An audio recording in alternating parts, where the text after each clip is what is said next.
তো আজকে আমাদের 2026 সালের পশ্চিমবঙ্গ গ্রাম পঞ্চায়েত পরীক্ষার জিকে কোশ্চেন অ্যান্সার প্র্যাকটিস সিরিজের 6 নম্বর ক্লাস। যারা ক্লাসে নতুন তাদের বলে দিই, আমরা 2026 সালের পশ্চিমবঙ্গ গ্রাম পঞ্চায়েত পরীক্ষার জন্য জিকে অর্থাৎ জেনারেল নলেজের সেরা 400টা এমসিকিউ প্রশ্ন আলোচনা করছি, প্র্যাকটিস করছি উইথ ডিটেলস। অর্থাৎ প্রত্যেকটা এমসিকিউ প্রশ্ন উত্তরের সাথে এক্সট্রা তথ্য আলোচনা করছি, যার মাধ্যমে আমাদের সম্পূর্ণ জিকেটা একটা প্র্যাকটিস এবং রিভিশন হয়ে যাচ্ছে। তো অলরেডি আমরা 5টা ক্লাসে গুরুত্বপূর্ণ কিছু প্রশ্ন আলোচনা করেছি। মানে আমরা প্রত্যেকটা ক্লাসে দেখো 400টা প্রশ্ন তো একেবারে করা সম্ভব নয়, বা করলেও তোমরা সেভাবে মাথায় রাখতে পারবে না। তো সেক্ষেত্রে আমরা ভাগে, ভাগে প্রশ্নগুলো আলোচনা করছি। তো আমরা প্রত্যেকটা ক্লাসে 20টা করে এমসিকিউ প্রশ্ন নিচ্ছি জিকের, এবং প্রত্যেকটা এমসিকিউ প্রশ্ন প্র্যাকটিস করছি। তার সাথে প্রত্যেকটা এমসিকিউ প্রশ্নের সাথে কিন্তু এক্সট্রা তথ্য আলোচনা করছি, যার মাধ্যমে আমাদের বাকি যে ডিটেইলসগুলো রয়েছে বা বাকি যে গুরুত্বপূর্ণ ফ্যাক্ট বা ইনফরমেশনগুলো রয়েছে, যেগুলো আমাদের রিভিশন করা দরকার, সেগুলো কিন্তু আমরা রিভিশন করছি। তো আজকেও আমরা গুরুত্বপূর্ণ 20টা প্রশ্ন নিয়ে এসেছি। তো আমাদের অলরেডি আমরা 5টা ক্লাস করেছি, অর্থাৎ প্রত্যেকটা ক্লাসে 20টা, অর্থাৎ আমাদের 100টা প্রশ্ন কিন্তু কমপ্লিট হয়ে গেছে উইথ ডিটেলস। তো তোমরা যারা এই ক্লাসে নতুন বা এই ক্লাসটা নতুন দেখছো, তারা কিন্তু অবশ্যই আমাদের প্রথম থেকে ক্লাসগুলো দেখো। প্রথম থেকে ক্লাসগুলো দেখলে তোমাদেরই কিন্তু প্র্যাকটিস করতে সুবিধা হবে। সেই ক্লাসগুলোর লিঙ্ক আমি ডেসক্রিপশনে দিয়ে দিয়েছি, অথবা তোমরা আমাদের চ্যানেলের প্লেলিস্টে যাবে, সেখানে দেখবে একটা এই যে পার্টিকুলার ডাব্লিউবি গ্রাম পঞ্চায়েত 400 এমসিকিউ বলে একটা ফোল্ডার বানানো রয়েছে বা প্লেলিস্ট করা রয়েছে। সেখানে ক্লিক করলে পরপর ক্লাসগুলো তোমরা কিন্তু সিকোয়েন্স ওয়াইজ দেখতে পারবে। পরিষ্কার? তো প্রথম থেকে ক্লাসগুলো করলে তোমাদেরই সুবিধা হবে। আজকে আমাদের 6 নম্বর ক্লাস। আজকে আমরা যেটা বললাম যে 20টা খুবই গুরুত্বপূর্ণ এমসিকিউ প্রশ্ন নিয়ে এসেছি উইথ ডিটেলস। তো তোমরা কিন্তু অবশ্যই শেষ পর্যন্ত ক্লাসটা দেখো, এবং আজকের ক্লাসের পিডিএফটা তোমরা বিনামূল্যে পাবে। তবে পিডিএফটা পেতে হলে, যেটা তোমাদের প্রত্যেক ক্লাসেই বলি, যে শেষ পর্যন্ত ক্লাসটা দেখো, এবং অবশ্যই চ্যানেলটাকে সাবস্ক্রাইব করে রাখো এমনই কন্টেন্টের জন্য। ঠিক আছে? তো শুরু করছি আজকের ক্লাস। তবে বলে দিই তোমাদের, যারা নতুন তাদের বলে দিই, আমি যখন প্রশ্ন এবং অপশানগুলো যখন স্ক্রিনে দেখাবো, তোমরা কিন্তু অবশ্যই ভিডিওটা পজ করবে, করে প্রশ্ন উত্তরটা নিজেরা করার চেষ্টা করবে। ঠিক আছে? তারপর আমি তো উত্তর বলেই দেবো। নিজেরা করার চেষ্টা করলে কী হবে, তোমাদের মধ্যে সেই কনফিডেন্সটা বিল্ড হবে যে না, আমি এই প্রশ্নগুলোর উত্তর পেরেছি। না পারলেও কোনো সমস্যা নেই, তোমরা তো একটা গেস করবে যে উত্তরটা এটা হতে পারে কি হতে পারে না। আমি তো উত্তর পরে বলেই দেবো, তখন তোমরা মিলিয়ে নেবে যে 20তে তোমরা কটা কোশ্চেনের অ্যান্সার পেরেছো, এবং সেটা কিন্তু ক্লাসের শেষে আমাকে কমেন্ট করে জানাবে। আর আজকে, হ্যাঁ, আজকে আমি যেটা টেলিগ্রামে আমি আজকে একটা জিনিস দিয়েছিলাম আগের ক্লাসের, মানে আগে 2 দিন আগে দিয়েছিলাম, যে এখন থেকে আমরা যে আমাদের প্রত্যেকটা ক্লাসে আমাদের যে পেইড নোটগুলো রয়েছে, পেইড যে নোটসগুলো রয়েছে, ডিজিটাল নোটস, সেগুলো কিন্তু প্রত্যেকটা ক্লাসে একজনকে সেটা সম্পূর্ণ ফ্রিতে দেওয়া হবে। কীভাবে দেওয়া হবে তোমাদের একবার বলে দিই। আমি এই ক্লাসের মাঝখানে কিছু প্রশ্ন দেবো, যেগুলো তোমাদের বলতে বলবো প্রশ্নের উত্তর। যে প্রশ্নের উত্তরটা সবার প্রথমে কমেন্ট করবে, সেই কিন্তু আমাদের যে পেইড নোটস আছে, ডিজিটাল নোটস, সেটা কিন্তু সম্পূর্ণ বিনামূল্যে পাবে। পরিষ্কার? তার জন্য কিন্তু অবশ্যই সম্পূর্ণ ক্লাসটা দেখো, তাহলেই বুঝতে পারবে যে কোন প্রশ্নটা আমি জিজ্ঞেস করছি। পরিষ্কার? তো যাই হোক, শুরু করছি আজকের ক্লাস। দেখো, প্রথম প্রশ্ন আমাদের আজকের ক্লাসে, আমরা আগের ক্লাসে হচ্ছে 100 পর্যন্ত করেছিলাম, আজকে আমাদের 101। প্রথম প্রশ্ন: ভারতের পঞ্চায়েত ব্যবস্থার মূল লক্ষ্য কী? কেন্দ্রিক শাসন, ক্ষমতা বিকেন্দ্রীকরণ, অর্থনৈতিক উন্নয়ন, আইন প্রণয়ন। ভারতে পঞ্চায়েত ব্যবস্থার মূল লক্ষ্য কী? উত্তর কী হবে বলো?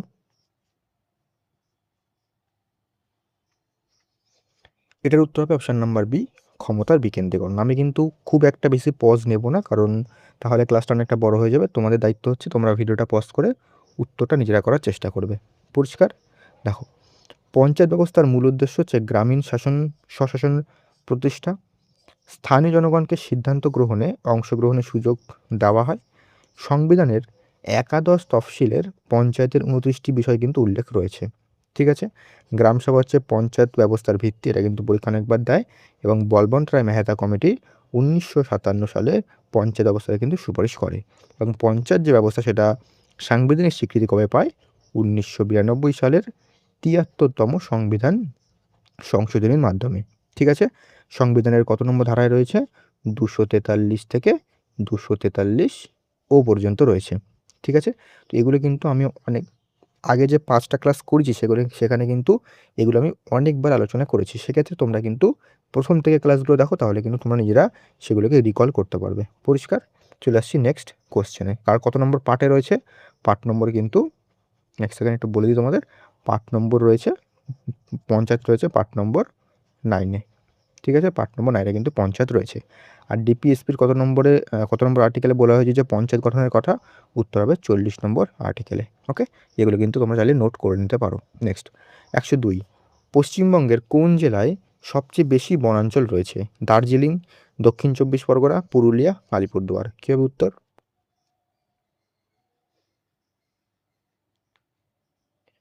পশ্চিমবঙ্গের সবচেয়ে বেশি বনাঞ্চল রয়েছে অপশান নাম্বার বি, দক্ষিণ 24 পরগনায়।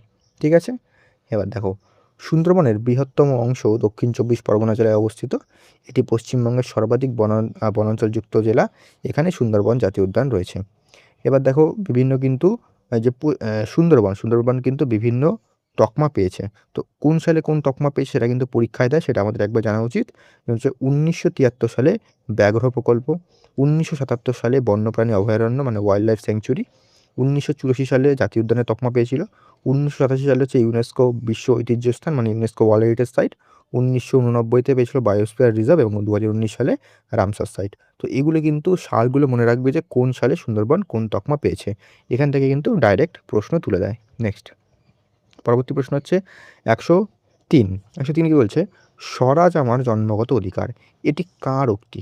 স্বরাজ আমার জন্মগত অধিকার, এটা কার উক্তি? মহাত্মা গান্ধী, বাল গঙ্গাধর তিলক, সুভাষচন্দ্র বসু, লালা লাজপত রায়। কে উত্তর বলো? স্বরাজ আমার জন্মগত অধিকার, এই উক্তিটা হচ্ছে option number B, Bal Gangadhar তিলকের। ওকে, দেখো ইংরেজি উক্তি, swaraj is my birthright and I shall have it. ঠিক আছে, আর স্বরাজ আমার জন্মগত অধিকার এবং এটা আমি অর্জন করব। তো এই যে উক্তিটা, এটা কিন্তু বহুবার পরীক্ষা এসেছে, তো এই উক্তিটা কিন্তু অবশ্যই মাথায় রাখবে। বাল গঙ্গাধর তিলককে তাকে কিন্তু লোকমান্য হিসেবে অভিহিত করা হয়। পরীক্ষাটা দেয় লোকমান্য কার নাম, এগুলো কিন্তু অবশ্যই পরীক্ষায় দেবে। তিনি কেশরী এবং মারাঠা পত্রিকা প্রকাশ করেন। এবার হচ্ছে পরীক্ষার সময় এটা দেয় যে কেশরী কোন ভাষায় বা মারাঠা কোন ভাষায়। এখানে তোমরা মনে রাখবে যে কেশরী যে পত্রিকাটা আছে এটা কিন্তু মারাঠি ভাষায়, এবং যে মারাঠা পত্রিকা আছে এটা কিন্তু ইংলিশ ভাষায়। ঠিক আছে, কেশরী হচ্ছে মারাঠি এবং মারাঠা হচ্ছে ইংলিশ, এটা কিন্তু মনে রাখবে। গণেশ উৎসব, শিবাজী উৎসব তিনি কিন্তু জনপ্রিয় করেন, এটা কিন্তু খুব গুরুত্বপূর্ণ, এটাও পরীক্ষা দেয়। ভারতীয় জাতীয় আন্দোলনে তিনি কিন্তু চরমপন্থী নেতা ছিলেন। লাল বাল পাল মানে লালা লাজপত রায়, বিপিন চন্দ্র পাল এবং বাল গঙ্গাধর তিলক। ঠিক আছে, এগুলো কিন্তু অবশ্যই লিখে রাখতে পারো। নেক্সট 104, মানুষের শরীরের সবচেয়ে বড় গ্রন্থি কোনটি? অগ্নাশয়, যকৃৎ বা লিভার, থাইরয়েড, পিটুইটারি। কে উত্তর? এটার উত্তর হবে অপশান নাম্বার বি, যকৃৎ। ঠিক আছে, দেখো লিভার হচ্ছে শরীরের বৃহত্তম গ্রন্থি। এটি পিত্তরস উৎপন্ন করে, মানে বাইল জুস যেটা হয় সেটা কিন্তু উৎপন্ন করে। লিভারের ওজন প্রায় 1.5 কেজি। ঠিক আছে, লিভার শরীরে গ্লাইকোজেন সঞ্চয় করে। এটা মনে রাখবে যে পিত্তথলি কিন্তু যে গল ব্লাডার আছে সেটা কিন্তু পিত্তরস সঞ্চয় করে, সেটা কিন্তু রস তৈরি করে না, সেটা কিন্তু শুধু সঞ্চয় করে। এবার তোমাদের যে আমি বলবো এই প্রশ্নটার উত্তর তোমরা আমাকে যে কমেন্টে প্রথমে দেবে তাকে কিন্তু আমাদের তরফ থেকে আমাদের যে ডিজিটাল নোটস আছে সেটা কিন্তু সম্পূর্ণ বিনামূল্যে দেওয়া হবে। প্রশ্নটা হচ্ছে মানবদেহের সবচেয়ে বড় অঙ্গ কী? মানবদেহের সবচেয়ে বড় অঙ্গ কী? এটা তোমরা আমাকে কমেন্ট করে জানাও। এই প্রশ্নের উত্তর যে দিতে পারবে তাকে কিন্তু আমাদের তরফ থেকে দেওয়া হবে আমাদের ফ্রি পেড নোটস। ঠিক আছে, তো বলো এটার উত্তর কি হবে? আবার প্রশ্নটা বলে দিচ্ছি, আমি লিখে দিচ্ছি, লিখতে একটু সমস্যা হয়। মানব দেহের সবচেয়ে বড় অঙ্গ, এটা কিন্তু এখানে কিন্তু গ্রন্থি আছে, এই যে আমি কিন্তু বলেছি সবচেয়ে বড় অঙ্গ। এটা হচ্ছে যারা উত্তরটা যে প্রথমে আমাকে দিতে পারবে কমেন্টে তাকেই কিন্তু আমাদের ডিজিটাল নোট সম্পূর্ণ বিনামূল্যে দেওয়া হবে। ওকে, চলে আসছি নেক্সট কোশ্চেন। দেখো নেক্সট কোশ্চেন হচ্ছে 105, সংবিধানের কত নম্বর ধারা অনুযায়ী রাষ্ট্রপতি জরুরি অবস্থা ঘোষণা করতে পারেন? 352, 356, 360, 372।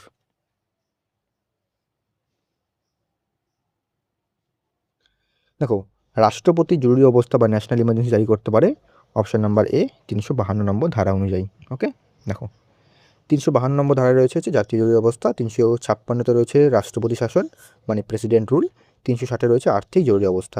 এটা মনে রাখবে যে আর্থিক জরুরি অবস্থা কিন্তু এখনও পর্যন্ত একবারও জারি হয়নি। আর জাতীয় জরুরি অবস্থা 3বার জারি হয়েছে, কবে? 1965, 71 এবং 1975। আর আর্থিক জরুরি একবারও হয়নি, আর রাষ্ট্রপতি শাসন কিন্তু অনেকবার হয়েছে। বেশ সবচেয়ে প্রথমে হয়েছিল হচ্ছে পাঞ্জাব, এবং ম্যাক্সিমাম টাইম যদি বলি তাহলে হচ্ছে মণিপুর। ওকে, মণিপুর হচ্ছে ম্যাক্সিমাম টাইম। ওকে, এগুলো কিন্তু লিখে রাখতে পারো। নেক্সট তোমাদের হচ্ছে 106, বন মহোৎসব পালনের উদ্দেশ্য কী?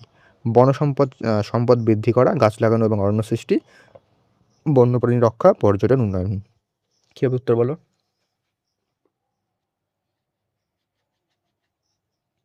বন মহোৎসবের পালনের উদ্দেশ্য হচ্ছে অপশন নাম্বার বি, গাছ লাগানো এবং অরণ্য সৃষ্টি। দেখো, বন মহোৎসব প্রতি বছর জুলাই মাসের প্রথম সপ্তাহে পালিত হয়। এটি সূচনা করেন হচ্ছে কে এম মুন্সি। উদ্দেশ্য কি? উদ্দেশ্য হচ্ছে বৃক্ষরোপণ এবং পরিবেশ সংরক্ষণ। এই দুটো পয়েন্ট কিন্তু সবথেকে বেশি গুরুত্বপূর্ণ। নেক্সট 107, কি বলছে? কৌটিল্যের প্রকৃত নাম কি? চাণক্য, বিষ্ণুগুপ্ত, অজাতশত্রু, ধনানন্দ। এখানে অপশানটা ভুল দেওয়া রয়েছে, মানে ভুল বলবো না, মানে অপশানটা একটা উচিত ছিল, কারণ এখানে কিন্তু অপশান দুটোই উত্তর হবে, মানে এ এবং বি, মানে চাণক্য, বিষ্ণুগুপ্ত, কৌটিল্য একই মানুষের নাম। ঠিক আছে, তো এখানে অপশানটা যে কোনো একটা দেওয়া উচিত ছিল। তো কৌটিল্য, চাণক্য এবং বিষ্ণুগুপ্ত একই ব্যক্তির নাম। তিনি চন্দ্রগুপ্ত মৌর্যের প্রধান উপদেষ্টা ছিলেন এবং তার বিখ্যাত গ্রন্থ হচ্ছে অর্থশাস্ত্র, এবং তিনি নন্দ বংশের পতনের গুরুত্বপূর্ণ ভূমিকা নেন। মানে নন্দ বংশের যে শেষ রাজা ছিল তাকে কিন্তু পরাজিত করতে তিনি চন্দ্রগুপ্ত মৌর্যকে সাহায্য করেছিলেন। ওকে, এবং তার চন্দ্রগুপ্ত মৌর্য তাকে পরাজিত করে মৌর্য সাম্রাজ্য কিন্তু প্রতিষ্ঠা করেছিলেন। এগুলো কিন্তু খুব গুরুত্বপূর্ণ জিনিস। নেক্সট 108, পশ্চিমবঙ্গের লোকনৃত্য গম্ভীরা কোন জেলায় বিখ্যাত? বাঁকুড়া, মালদা, পুরুলিয়া, বীরভূম। কোন জেলায় গম্ভীরা লোকনৃত্য বিখ্যাত? বলো উত্তর কী হবে?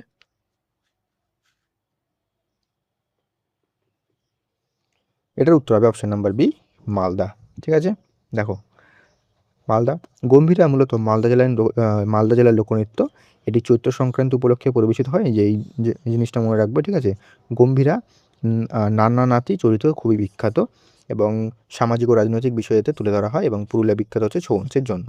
আর পুরুলিয়া হচ্ছে শাস্ত্র সংস্কৃতি মন্ত্রক অনুযায়ী কিন্তু পুরুলিয়া ভারতের 9 নম্বর শাস্ত্রীয় নৃত্য। এটা কিন্তু মাথায় রাখবে। যদি বলে সঙ্গীত নাটক একাডেমি তাহলে হচ্ছে 8টা হবে, বাকি যদি মিনিস্ট্রি অফ কালচার তাহলে কিন্তু হবে 9টা। 9 নম্বর হচ্ছে ছৌ। নেক্সট 109, ভিটামিন কে এর প্রধান কাজ কী? দৃষ্টিশক্তি বাড়ানো, রক্ত জমাট বাঁধতে সাহায্য করা, রোগ প্রতিরোধ ক্ষমতা, এবং হচ্ছে হাড় মজবুত করা। ভিটামিন কে এর প্রধান কাজ কী হবে? কী হবে উত্তর বলো?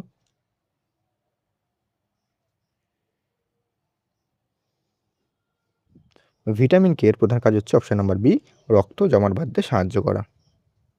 দেখো, ভিটামিন কে হচ্ছে প্রোথ্রমিন তৈরি করতে সাহায্য করে, এবং এর অভাবে রক্তক্ষরণ বন্ধ হতে দেরি, মানে দেখো, কোনো জায়গাটা কেটে গেল, তো সেখান থেকে রক্তক্ষরণ হয়।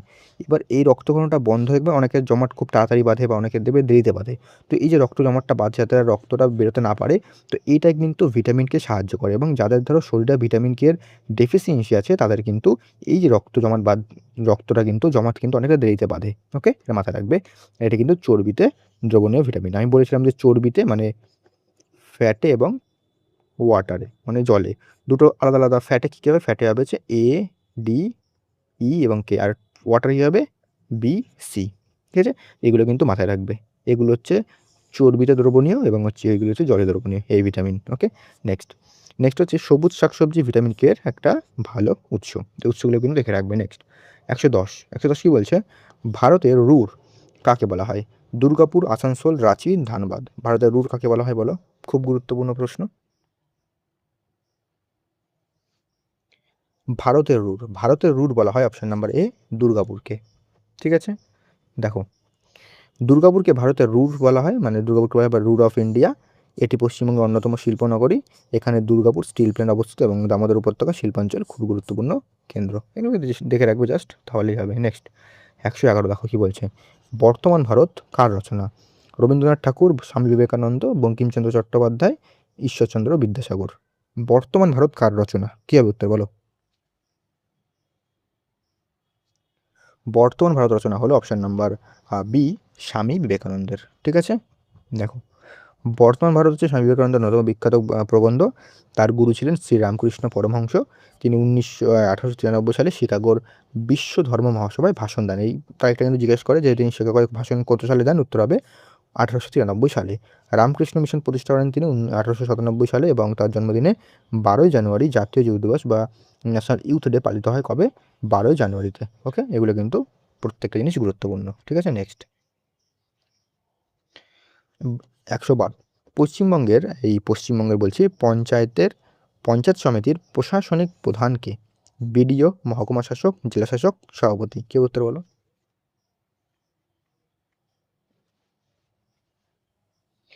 পঞ্চায়েত সমিতির প্রশাসনিক প্রধান হচ্ছেন অপশন নাম্বার এ বিডিও।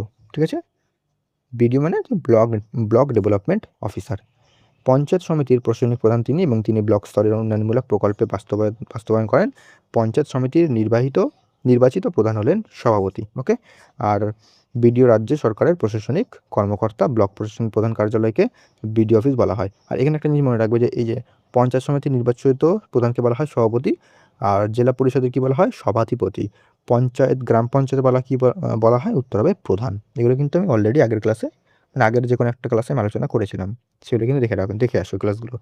প্রথম থেকে করলে তোমাদেরই সুবিধা হবে। যাই হোক, 113 grand old man of India কাকে বলা হয়? গোপালকৃষ্ণ গোখলে, বাল গঙ্গাধর তিলক, দাদাভাই নওরোজি, জওহরলাল নেহেরু।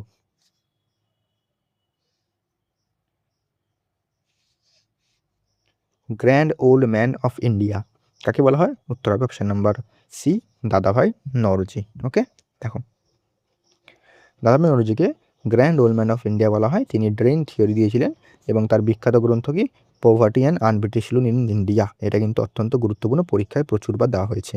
তিনি ব্রিটিশ পার্লামেন্টের, এটা আরও গুরুত্বপূর্ণ, তিনি ব্রিটিশ পার্লামেন্টের প্রথম ভারতীয় সদস্য ছিলেন, মানে প্রথম ভারতীয় একটা এমপি ছিলেন। ওকে, দেখো তিনি 3বার কংগ্রেসের সভাপতি হন। কবে কবে? 1886, 1893 এবং 1906 সালে তিনি কিন্তু ভারতীয় জাতীয় কংগ্রেসের সভাপতি হন। ঠিক আছে, নেক্সট হচ্ছে 114 বায়ুমণ্ডলের কোন স্তরে ঝড় বৃষ্টি হয়?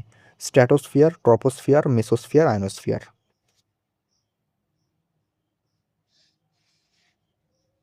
বায়ুমণ্ডলের কোন স্তরে ঝড় বৃষ্টি হয়?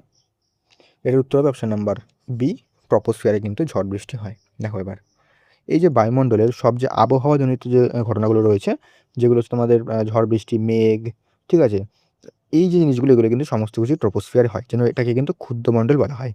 এটি বায়ুমণ্ডলের সবচেয়ে নিচের স্তর এবং উচ্চতা বৃদ্ধির সঙ্গে কিন্তু তাপমাত্রা কমে এখানে। স্ট্র্যাটোস্ফিয়ারে কিন্তু ওজোন স্তর অবস্থিত এবং ওজোন ডে পালিত হয় কবে? ওজোন ডে পালিত হয় হচ্ছে 16th সেপ্টেম্বর।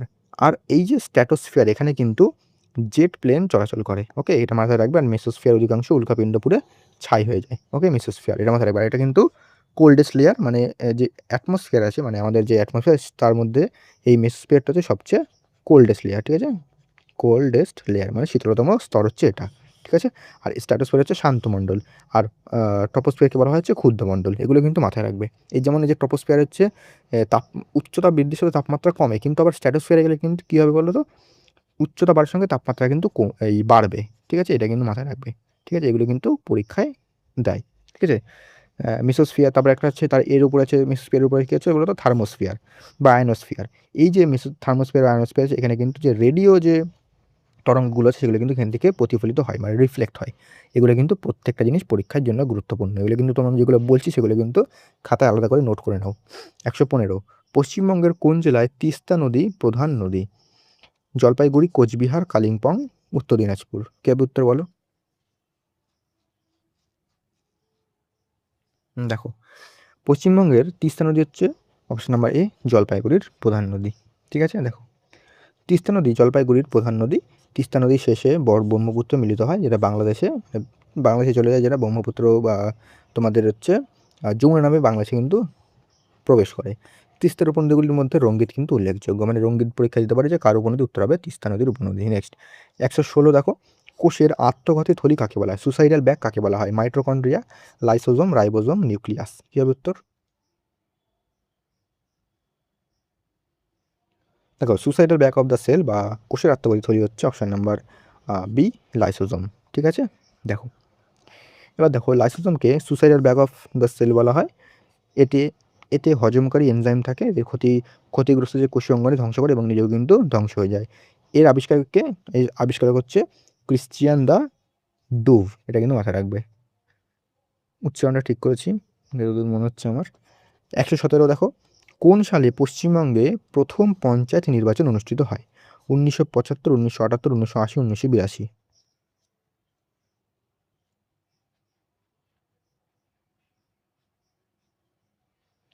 পশ্চিমবঙ্গে প্রথম পঞ্চায়েত নির্বাচন অনুষ্ঠিত হয়, উত্তর হবে অপশন নাম্বার বি, 1978। দেখো, পশ্চিমবঙ্গে প্রথম ত্রিস্তর পঞ্চায়েত নির্বাচন হয় 1978 সালে এবং এটি ওয়েস্ট বেঙ্গল পঞ্চায়েত অ্যাক্ট 1973 অনুযায়ী অনুষ্ঠিত হয়েছিল। এগুলো কিন্তু লিখে রাখবে। নেক্সট হচ্ছে তোমাদের 118, ভারতের বৃহত্তম রাজ্য আয়তনের দিক থেকে কোনটি? উত্তরপ্রদেশ, মহারাষ্ট্র, রাজস্থান, মধ্যপ্রদেশ। এই প্রশ্নটা আই গেস কোনো একটা ক্লাসে করেছিলাম, যাই হোক আবার করো, আবার রিভিশন হয়ে যাবে তোমাদের।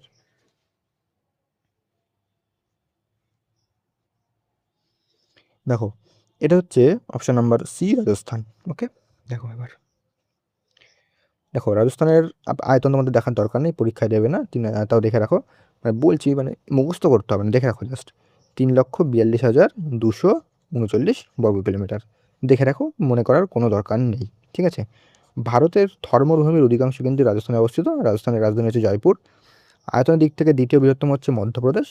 কচ্ছের রান গুজরাটে অবস্থিত। কিন্তু এখানে দেখো, যদি বলে আয়তনের দিক থেকে ইউটি কোনটা সবচেয়ে বড়, ইউটি, তাহলে কী হবে? তাহলে হচ্ছে এটা লাদাখ, ঠিক আছে। আর যদি জনসংখ্যার দিক থেকে সবচেয়ে বড় রাজ্য, তাহলে কিন্তু হবে উত্তরপ্রদেশ। এটা হচ্ছে পপুলেশনের দিক থেকে সবচেয়ে লার্জেস্ট হচ্ছে ইউপি। স্মলেস্ট হচ্ছে কী বলো তো? স্মলেস্ট হচ্ছে সিকিম, ঠিক আছে। এগুলো কিন্তু মাথায় রাখবে। আর যদি বলে যে মানে যদি বলে আয়তনের দিক থেকে সবচেয়ে ছোট কোন রাজ্য, তাহলে কিন্তু হবে গোয়া। গোয়া হচ্ছে আয়তনের দিক থেকে ছোট, আর আয়তনের দিক থেকে ছোট হচ্ছে ইউটি, হচ্ছে তোমাদের ইউটি হবে তোমাদের লাক্ষাদ্বীপ হবে, ইউটি লাক্ষাদ্বীপ। আর তোমাদের যদি বলে যে জনসংখ্যার দিক থেকে সবচেয়ে বেশি, মানে সবচেয়ে বড় হচ্ছে কোনটা বললাম? হ্যাঁ, একটু বলে দিলাম, সবচেয়ে বড় হচ্ছে রাজ্য হচ্ছে তোমাদের ইউপি। এটা তোমাদের বলে দিলাম, ইউপি বারবার। এটা হচ্ছে তোমাদের ইউপি। আর সবচেয়ে ছোট হচ্ছে, মানে সবচেয়ে বেশি কম লোকজন বসবাস করে হচ্ছে সিকিম, ঠিক আছে। এগুলো তোমরা চাইলে একটু এক্সট্রা খাতায় লিখে নিতে পারো। নেক্সট হচ্ছে তোমাদের 119, পশ্চিমবঙ্গের কোন জেলায় শিক্ষার হার সবচেয়ে কম? পুরুলিয়া, মালদা, উত্তর দিনাজপুর, মুর্শিদাবাদ।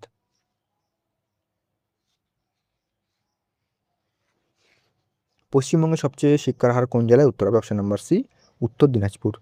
আগের ক্লাসে আমরা দেখেছিলাম, আগের কোনো একটা ক্লাসে, যে সবচেয়ে শিক্ষার হার সবচেয়ে বেশি কোন জেলায় সবচেয়ে বেশি শিক্ষার হচ্ছে পূর্ব মেদিনীপুরে। এগুলো কিন্তু তোমরা বারবার করে রিকল করতে পারো। উত্তর দিনাজপুর পশ্চিমবঙ্গের সর্বনিম্ন সাক্ষরতার জেলা। জেলা সদর হচ্ছে রায়গঞ্জ এবং জেলা গঠিত হয় কবে? 1992 সালে। নেক্সট আমাদের শেষ প্রশ্ন আজকের, 120 নম্বর প্রশ্ন, বিধবা বিবাহ আইন কত সালে পাস হয়? 1856, 1858, 1860, 1865। কী হবে উত্তর? দেখো, বিধবা বিবাহ আইন পাস হয় অপশন নাম্বার এ, 1856 সালে। দেখো, Hindu widows remarriage act pass হয় 1856 সালে। এই আইনের প্রধান উদ্যোক্তা ছিলেন ঈশ্বরচন্দ্র বিদ্যাসাগর, খুব গুরুত্বপূর্ণ। এবং এই আইনটি পাস সময় ভারতের গভর্নর জেনারেল কে ছিলেন? এটা কিন্তু পরীক্ষা দেয়, উত্তর হবে লর্ড ক্যানিং। সতীদাহ প্রথা রদ হয় হচ্ছে 1829 সালে। বিধবা বিবাহ হচ্ছে 1856 সালে, ঠিক আছে। এটা কিন্তু পাস হয়, এটা হচ্ছে রদ হয়, ঠিক আছে। এটা কিন্তু মাথায় রাখবে। তো এই ছিল আমাদের সম্পূর্ণ আজকের আলোচনা। তো আশা করছি আলোচনাটা খুব ভালো লেগেছে। তো আমাদের 120টা প্রশ্ন আমরা চলে এসলাম 6টা ক্লাসের মাধ্যমে। এর পরবর্তীতে আমাদের আরও ক্লাসগুলো আসবে, যতক্ষণ না আমাদের 400টা প্রশ্ন শেষ হবে। আর বাকি যে আমি প্রশ্ন তোমাদের জিজ্ঞেস করেছিলাম, যে মানুষের দেহের সবচেয়ে বড় অঙ্গ কোনটা, এটার উত্তর যে প্রথমে দিতে পারবে কমেন্টের মাধ্যমে, এবং চ্যানেলটাকে সাবস্ক্রাইব করে অবশ্যই লাইক দিয়ে কিন্তু তোমাদের কমেন্টটা করতে হবে। তাহলে তোমরা আমাদের যে ডিজিটাল নোটস, সেটা কিন্তু একজন ফ্রিতে সম্পূর্ণ বিনামূল্যে পেয়ে যাবে, যে প্রথমে কমেন্ট করবে, ঠিক আছে। আর এভাবেই কিন্তু আমরা এর পরের থেকে প্রত্যেকটা ক্লাসে একজন করে কিন্তু প্রশ্ন জিজ্ঞেস করবো, এবং প্রত্যেকটা ক্লাসে একজনকে কিন্তু আমরা আমাদের ডিজিটাল নোটস সম্পূর্ণ বিনামূল্যে দেবো। ওকে, তো এই ছিল আমাদের সম্পূর্ণ ক্লাস। আর অবশ্যই কিন্তু কমেন্ট করো তোমরা 20তে কটা প্রশ্নের উত্তর পেরেছো। আর তোমরা আমাদের টেলিগ্রামে জয়েন হয়ে যাও আজকের ক্লাসের পিডিএফের জন্য। বাকি তোমরা ক্লাসটাকে কিন্তু লাইক দিয়ে এবং অবশ্যই চ্যানেলটাকে সাবস্ক্রাইব করে রাখো এমন ফ্রি কন্টেন্টের জন্য। বাকি তোমরা যারা পুলিশের পরীক্ষা দেবে, তোমাদের জন্য কিন্তু ক্লাসের তৈরি হচ্ছে, সেগুলো আমি খুবই তাড়াতাড়ি নিয়ে আসবো। তো দেখা হচ্ছে নেক্সট ক্লাসে।